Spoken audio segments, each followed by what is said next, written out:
Good afternoon, Commissioners. John McHugh. I'm with the law firm of Fennemore Craig. I represent the Castle Rock Pride. I want to start by applauding the idea of making what is and is not allowed at the fairgrounds clear. I think that's wise. I think it's good. As your resident historian knows, one of the central fights in the founding of this country is against arbitrary government power, the giving the government power to simply declare post hoc when things are appropriate and not appropriate.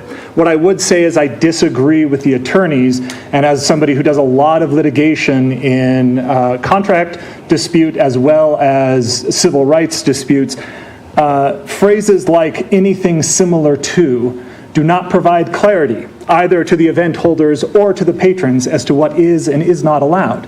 Actually, some of the comments up here gave the Commission a much cleaner way of doing that, which is to say that, certainly public indecency and indecent exposure would not be allowed. But I simply, having practiced for nearly 15 years, have no idea what the phrase anything similar to means.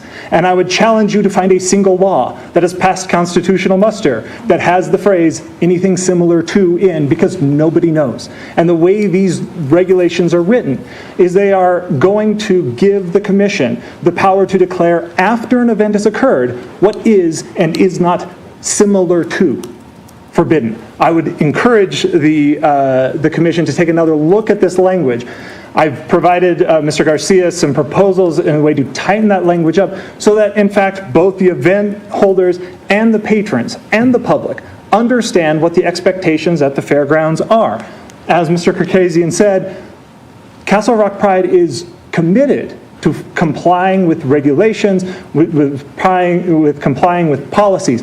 We all just need to know beforehand, not afterhand, what those policies and procedures are. And so I'd encourage you to, take another look at that and see if that vague phrase can't be tightened up in a way so that this Commission knows what its powers are, the public knows what is appropriate and inappropriate, and what to expect at event holders, and event holders know going into it what their programming can and cannot be. Thank you. Thank you very much. Additional citizen